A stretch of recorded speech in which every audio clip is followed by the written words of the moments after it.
ಪರಮಾತ್ಮ ಕಿರುಚಿತ್ರ ನಾನು ನೋಡಿದ್ದೀನಿ, ನೀವು ನೋಡಿ, ಚೆನ್ನಾಗಿ ಬಂದಿದೆ.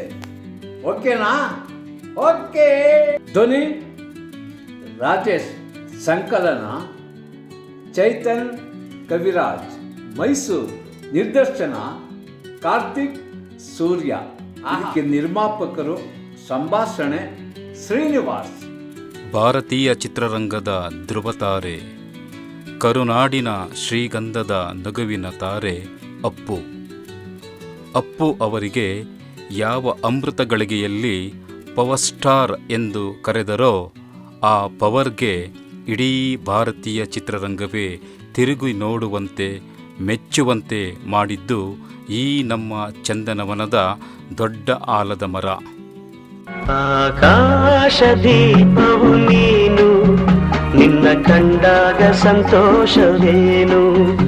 ಆಕಾಶ ದೀಪವು ನೀನು, ನಿನ್ನ ಕಂಡಾಗ ಸಂತೋಷವೇನು. ಆ ಲೋಟದಲ್ಲಿ ಹಿತವೇನು, ಮರೆಯಾದಾಗ ನೋವೇನು. ಕೆಲವು ಸಲ ಏನಾಗಿತ್ತು ಅಂದ್ರೆ ತುಂಬಾ ಮೆಚ್ಕೊಂಡವ್ರನ್ನ, ತುಂಬಾ ಇಷ್ಟಪಟ್ಟವ್ರನ್ನ ಏನೇ ಹೇಳಿ ವರ್ಣಿಸಿದ್ರು ಅದು ಚಿಕ್ಕದಾಗತ್ತೆ. ಹಾಗಾಗಿ ಹಲವಾರು ಜನರು ಎಲ್ಲರೂ ಯಾರನ್ನ ತುಂಬಾ ಇಷ್ಟಪಡ್ತೀನಿ ಅವ್ರನ್ನೆಲ್ಲ ಇಲ್ಲಿಟ್ಕೊಂಡಿರ್ತೀನಿ. ಪುಟ್ಟ ಮಕ್ಕಳಿಗೆ ಅಪ್ಪುವಾಗಿ, ಯುವಕರಿಗೆ ಯುವರತ್ನರಾಗಿ, ಅಜ್ಜ ಅಜ್ಜಿಗೆ ರಾಜಕುಮಾರನಾಗಿ, ಕನ್ನಡದ ಕೋಟ್ಯಾಧಿಪತಿಯಾಗಿ, ಎಷ್ಟೋ ಜೀವಗಳಿಗೆ ಆಸರೆಯಾಗಿ, ಪ್ರತಿಯೊಬ್ಬರ ಮನಸ್ಸಿನಲ್ಲಿ ಮನೆಯ ಮಗನಾಗಿರುವವರು ಕನ್ನಡದ ಕಂದ, ವೀರ ಕನ್ನಡಿಗ, ಗಾಜನೂರಿನ ಗಂಡು, ನಗುಮುಖದ ಅರಸ, ನಮ್ಮ ರಾಜಕುಮಾರ.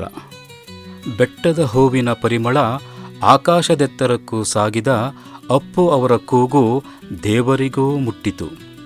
ಅಪ್ಪಾಜಿಯವರು ಅಪ್ಪುವಿಗೆ ಮುತ್ತಿನಂತಹ ಮಾತನ್ನು ಹೇಳಿದರು. ಬಲಗೈಯಲ್ಲಿ ಕೊಟ್ಟಿದ್ದು ಎಡಗೈಗೆ ಗೊತ್ತಾಗಬಾರದು ಮಗನೇ ಎಂದು ಹೇಳಿದರು.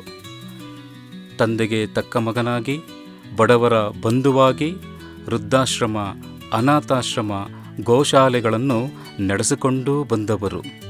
ಅಪ್ಪು ಹುಟ್ಟಿನಿಂದಲೇ ದಾನ ಧರ್ಮ ಮಾಡುತ್ತಲೇ ಬಂದವರು. ಅಪ್ಪು ಮುತ್ತತ್ತಿರಾಯನ ಪರಮ ಭಕ್ತರೂ ಹೌದು, ಹಠವಾದಿಯೂ ಹೌದು. ಅಪ್ಪು ಅವರನ್ನು ಮಣ್ಣಿನಲ್ಲಿ ಹೂತಿಲ್ಲ, ಪವರ್ ಅನ್ನು ಮಣ್ಣಿನಲ್ಲಿ ಬಿತ್ತಿದ್ದಾರೆ. ಹೃದಯ ಶ್ರೀಮಂತಿಕೆ, ಸರಳತೆ, ಸಜ್ಜನಿಕೆಯ ಗುಣವೇ ಇವರ ವ್ಯಕ್ತಿತ್ವ. ಸಮಾಜಕ್ಕೆ ಸ್ಫೂರ್ತಿಯಾದ, ಆದರ್ಶವಾದ ನಮ್ಮ ಕಲಾರತ್ನ, ರಾಜರತ್ನ, ಕರ್ನಾಟಕ ರತ್ನರಾದ ನಮ್ಮ ರಾಜಕುಮಾರರಿಗೆ ಭಾರತ ರತ್ನವೂ ನಗುವಿನ ಪರಮಾತ್ಮರಿಗೆ ಸಿಗಬೇಕೆಂಬುದು ಕೋಟ್ಯಾಂತರ ಅಭಿಮಾನಿ ದೇವರುಗಳ ಆಶಯ. ಮತ್ತೆ ಹುಟ್ಟಿ ಬನ್ನಿ ತಾಯಿನಾಡಿಗೆ. ಅಪ್ಪು, ನಿಮ್ಮ ಮುಗ್ಧತೆಯ ನಗು ಎಂದೆಂದಿಗೂ ಜೀವಂತ. ಸೂರ್ಯನೊಬ್ಬನೇ, ಚಂದ್ರನೊಬ್ಬನೇ, ರಾಜನೊಬ್ಬನೇ, ಮುತ್ತು ರಾಜನ ಮುತ್ತು, ಈ ನಾಡಿನ ಮಾಣಿಕ್ಯ.